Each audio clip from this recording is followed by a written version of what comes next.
The Twitter, Instagram police have said Aiyuk follows the Jaguars, Trevor Lawrence, and a couple other players. Whether that has always been the case or not is recent, or as recent is another story. But according to Jaguars reporter Mia O'Brien, Ayuk's interest is mutual between Jaguars and his team. O'Brien acknowledged that the situation was early, but when a credible team reporter said it, there had to be some legs to the story. Jacksonville owns the 17th pick in the draft. Okay, thank you very much, Mia O'Brien and Kyle Posey of Niners Nation. Mia O'Brien is a Jacksonville Jaguars reporter. What do you think of this? I do believe that Brandon Aiyuk wants to be a featured member of an offense. I think that he sees his individual skill set as one. I think he sees himself as the number one receiver. And he knows that it's hard to be a number one receiver when there's already a receiver here making damn near $30 million a year.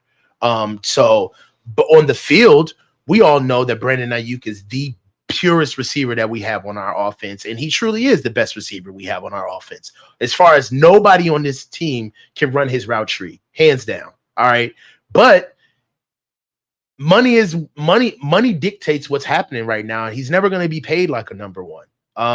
And we've seen what they just did to keep Juwan. Debo's presumably not taking a pay cut or a restructuring. And right now, that's going to be a lot of money in our receiving room, right? And it just doesn't make sense to get that money to dole that money out to him, especially when his floor would be $25 million a year, in my opinion. So right now, it just doesn't look like Brandon Aiyuk is really faithful in the process.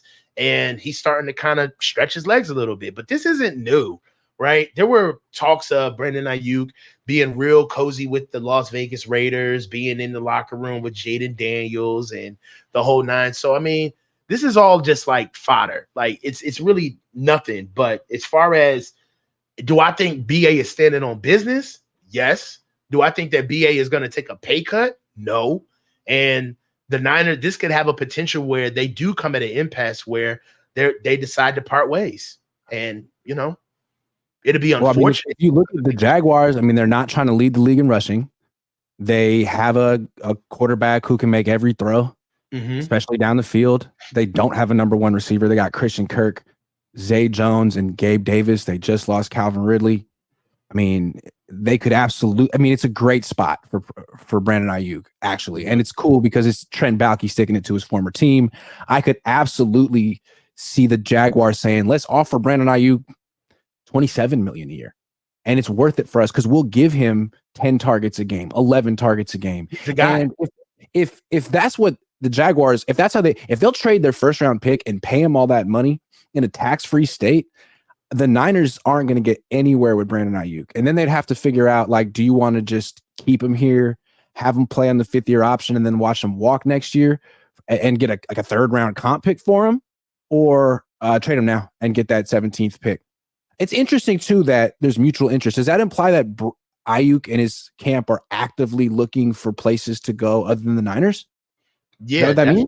Yeah, does, right? I would assume that to be true. When right after the game, his family all but said so. His girlfriend, his sister came out. His brother was like, "Yo, we done. Like, it's been real." Yeah, the way they're framing it is kind of like, we don't want to be here. Kind of like Eric Armstead. Like, it's not me, it's you. It's you. It's you. I don't want to be on this. I don't want to be here. Yeah, I'm not asking to stay. I wanted to go to Cabo. I like tacos. Cabo? You didn't invite me. Cabo's nice. I heard it's nice this time of year. Yeah, you never asked me if I wanted to come. You never gave me the opportunity. So I'm out. Yeah. Yeah. They've done a really good job of pushing the frat boy narrative, like at this being like a really big fraternity of a team. But when the rubber meets the road, when it's time to get paid, and especially for how this team is rolled out, like, you can't keep losing these tough losses before somebody starts chirping. Like, all right, man, I've been doing this for 2-3 years. I've held my tongue. Like, I'm not about to be the odd man out when it's time for people to get paid. Like, I did my part. Now pay me, right? So it's going to be interesting. We don't really know Brandon Aiyuk that well. He's kind of quiet. And we don't really know what his motivations are. We don't know what his ego is, and not in a negative way. This is a first-round pick who feels clearly that he's been underused, marginalized, all of it. So maybe, I mean, he's about to get paid a lot of money. Maybe this is his moment to say, you know what, Kyle, you never were that nice to me, man. You put me in the doghouse for no reason. You made me seem unprofessional. You never explained it. You sort of implied that I wasn't practicing hard when I've seen him practice. He practices really hard, coach. I could see Brandon being like, you know what? I was really quiet and deferential for years. Not anymore. I want to go to the highest bidder. And there's nothing wrong with that. And that could be Jacksonville. Yeah. And then, you know, what just sucks is like, it's like the equity, man. Like that kid knows how to block. He plays to the echo of the whistle. He's tough. He runs every route. Like, pay him, man. Like it'd be a shame to lose a guy that we built from the ground up. It'd be a shame. Well, my question after they lost that game, the Super Bowl, was, has Kyle Shanahan lost this locker room? And there's no way to know. And it's not like he's going to lose the whole thing at once, but it's possible that he lost the trust or the confidence, that's the word, of certain players. And I wonder if Armstead's one of them. I wonder if Aiyuk is one of them. I mean, Aiyuk probably feels that he could have taken over that game if he had the opportunity and that Kyle chose to go to Debo instead. Don't know. But these could all be certain. I mean, if you look at receivers one are more like thing this, real man. quick. One more thing real quick. When I was at the Super Bowl and I asked Debo, Trent Williams, Nick Bosa, and Brandon Aiyuk what was unique about their relationship with Kyle, everyone but Aiyuk said, oh, that's my friend. We have this really like friendship and it'll carry on beyond the team. Aiyuk all he said was, it's different. It's different. He said, that's my dog though, but it's different. But it's different. Yeah. Yeah. Like I see you. Means. I see you. I know, man, that's exactly what it is. It's like we got our issues. Yep. I've seen the ugly side of him. He's seen the ugly side of me. I still choose to rock with you though. Yeah. But like I'm not disillusioned on what this is. Right. Yeah. Like I get this relationship. I know what this is. So like Debo literally said, like, I'll be able to call him the rest of my life and we'll be able to talk about anything. He said that. Yeah. I said it's different. He changed my life. Just think about it that way. Like from Debo's perspective, it's like, dude, you changed my life. Yeah. You changed. You had a vision for me and you turned me into this unique, special all-pro player. From Aiyuk's perspective, man, you've only held me back. I've done everything that you wanted. Back. Watch the tape. I'm always open. The ball doesn't go to me. You don't call plays for me. And then I think really, you know, it's kind of like it can really annoy you when you feel like you're about to get gaslit, where it's like, here I am about to go into my contract year. We get to the Super Bowl and you give the dude that's due to make $30 million 11 targets. You're forcing it, bro. Yeah, you're justifying that price tag. Yeah, trying you're forcing to reduce mine. Yeah. You know that I'm coming to the table in less than 6 months. I'm coming to your ass in 3 months. All right. Yeah.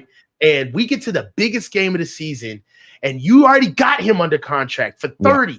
And you mean to tell me that you don't at least give me the chance to showcase my skill set to other teams for me to get up out of here? And you think that I'm going to come and not see the dirty pool on what? Kyle, you're the most curated guy. This is where talking to your players. You're going to use his stats in the Super Bowl against him at the negotiating. Well, you only have 40 yards. You only have 40 yards. Like, this is where talking to your players like their coaches comes back to bite you. Yeah. Because when you go and you start talking about the game plan on who gets what is done, that's not for the players to know. All right. How many targets and how they're going to be singled out for the day is really none of their business, because shit changes and you don't want to set expectations. Right. Yeah. But when you're a guy like Kyle that starts your games that way and you target a guy 11 times to 14 times in a game, that's heavy handed, bro. Yep. You set those things up and it shows that you died with this. You died on this hill. Like, at what target did Kyle start saying to himself, all right, maybe it's time to start throwing BA. Also, you saw that the Chiefs were using man-to-man coverage. Your counter was to go to Debo. So my question is, do you either not know ball or did you have an agenda? You know ball. You know that your man coverage guy is Aiyuk. He gets open against tight man coverage. Debo doesn't. You scheme him open. So why'd you go to Debo? You're not stupid. You know ball. So what was the agenda?